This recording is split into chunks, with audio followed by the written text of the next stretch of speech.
नमस्कार दोस्तों, स्वागत है आप सभी का एक बार फिर से हमारे YouTube चैनल पर।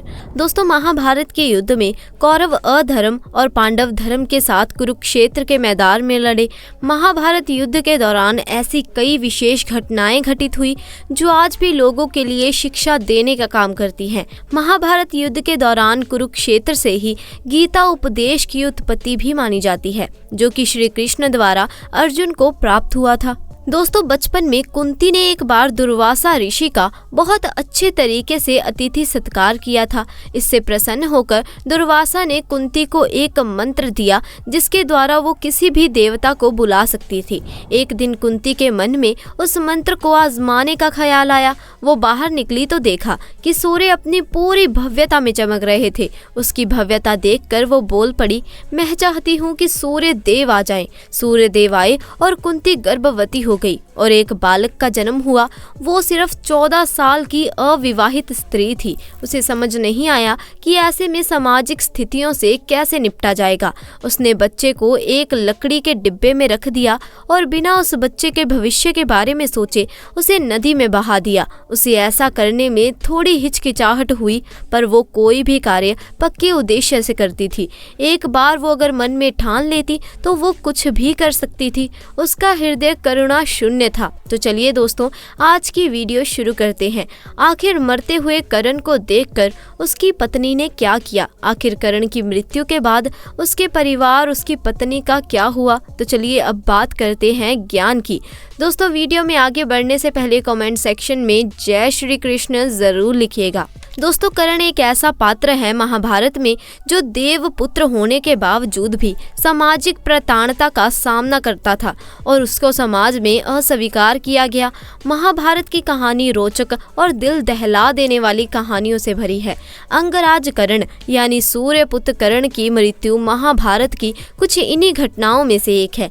ये बात तो हम सब जानते हैं कि कर्ण की मृत्यु ने दुर्योधन के बल को चकनाचूर कर दिया था। लेकिन क्या आप जानते हैं कि आखिर कर्ण की मृत्यु के बाद उसके परिवार का क्या हुआ? आखिर क्या हुआ उसकी पत्नी का जब उसे कर्ण की मृत्यु की सूचना मिली? दोस्तों, अंगराज कर्ण की पत्नी का नाम रुशाली था।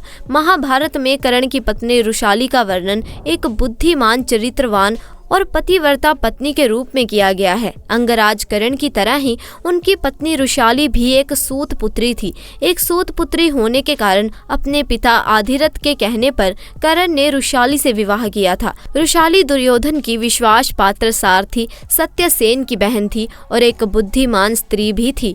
महाभारत में कर्ण की पत्नी रुशाली के बारे में बहुत ही कम वर्णन मिलता है, लेकिन रुशाली का तप और प्यार किसी स्त्री से कम नहीं था। महाभारत में उसे सत्य और निष्ठा का पालन करने वाली एक धर्ममा स्त्री के रूप में दिखाया गया है।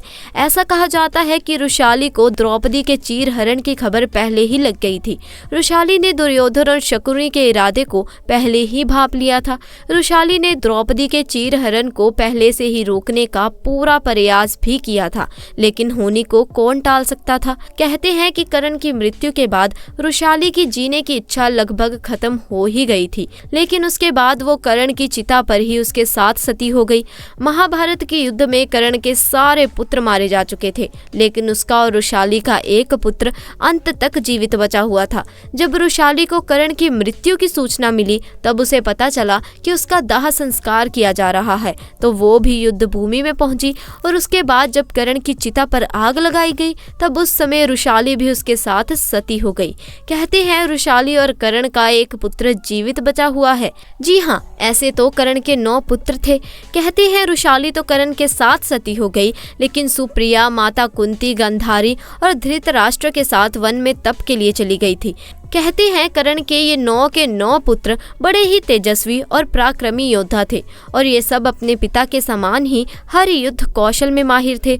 महाभारत के युद्ध में कुरुक्षेत्र के युद्ध भूमि पर कर्ण के पुत्रों ने खलबली मचा दी थी। उन्होंने अनेक पांडव योद्धाओं को हराया और भारी मात्रा में पांडव सेनाओं का संहार किया। कर्ण के पुत्रों ने युद्ध में वो रण कौशल दिखाया जिसे देखकर अनेकों पांडव योद्धा भयभीत हो उठे थे। अपने पिता कर्ण के समान ये भी पांडवों की विजय में बड़े भ्राता थे। पांडव जानते थे कि बिना कर्ण और उनके पुत्रों के दमन के वो युद्ध नहीं जीत सकते। वहीं युद्ध के 17 दिन कर्ण और अर्जुन के बीच बड़ा घनघोर युद्ध हुआ और यहाँ पर भगवान श्री कृष्ण की चतुराई और छल के कारण अर्जुन के हाथों वीर गति को प्राप्त हुए। उसी दिन कर्ण के 8 पुत्र वीर गति को प्राप्त हो गए थे। वहीं शत्रुंजय, वृषसेन और द्विपद को अर्जुन ने मारा। वहीं भीम के हाथों वनसेन की मृत्यु हुई तो चित्रसेन, सत्यसेन और सुषेण को स्वयं नकुल ने मारा। इस प्रकार कर्ण के 9 में से 8 पुत्र महाभारत के युद्ध में मारे गए। दोस्तों कहते हैं वृषकेतु कर्ण और रुशाली का एक लौता जीवत्य पुत्र था। वृषकेतु के पिता और अन्य सभी भाइयों का अंत हो चुका था तथा उनकी माता की कर्ण की चिता पर सती हो गई थी। वृषकेतु अकेला हो गया था। उसके सभी अपने चल बसे थे, लेकिन इसके बाद भी उसने कभी भी अपने मन में बदले की भावना नहीं डाली।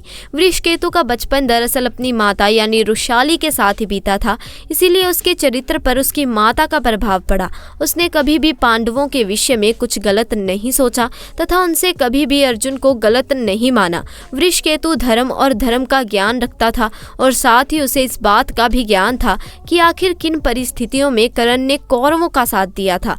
महाभारत युद्ध के बाद पांडव जब विजय हुए और युधिष्ठिर हस्तिनापुर के राजा बने, तब पांडवों को पता चला कि कर्ण का एक पुत्र अभी भी जीवित है।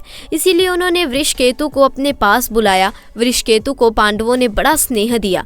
अपने बड़े भाई कर्ण को सच्ची श्रद्धांजलि देते हुए पांडवों ने वृषकेतु को इंद्रप्रस्थ का राजा बनाया और कर्ण पुत्र वृषकेतु ने युधिष्ठिर की छत्र छाया में वर्षों तक शासन किया तथा वो एक आदर्श राजा के रूप में स्थापित हुए। वृषकेतु और घटोत्कच के पुत्र में बड़ी गहन मित्रता थी तथा उन्होंने मिलकर अनेकों युद्ध जीते थे। दोनों ने मिलकर भद्रावती की सेना को भी हराया था, जो कि उस समय में बड़ी खूंखार सी थी।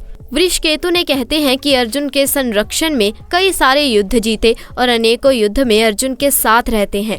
जब युधिष्ठिर ने आश्रम का यज्ञ किया तब उस समय भारत विजय पर स्वयं अर्जुन के साथ वृषकेतु भी निकले थे, जहां दोनों ने मिलकर अनेकों राजाओं को परास्त किया और उनके राज्यों को छीना। इसी अभियान के समय में जब जाने अनजाने में अर्जुन के पुत्र बभुवाहन से उनका मुकाबला हुआ तो बभुवाहन का युद्ध स्वयं वृषकेतु के साथ भी हुआ था और बभुवाहन ने अर्जुन के साथ साथ वृषकेतु का भी वध कर दिया था।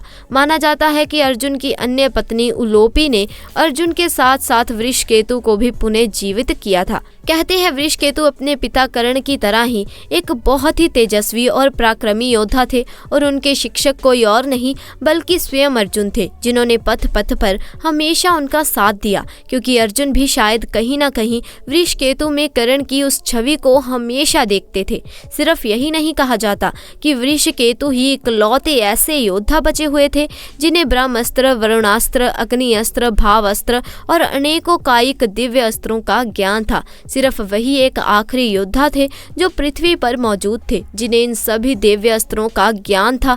इसके बाद कोई भी योद्धा या उनकी पीढ़ी में से ऐसा कोई योद्धा नहीं जन्मा जिसे इस सब दिव्य अस्त्रों का ज्ञान हो। तो दोस्तों, आप कर्ण के पूरे परिवार के बारे में क्या सोचते हैं? कमेंट बॉक्स में हमें ज़रूर बताइए। साथ ही दोस्तों, वीडियो पसंद आई हो तो इसे लाइक करें, शेयर करें और चैनल को सब्सक्राइब करें। धन्यवाद।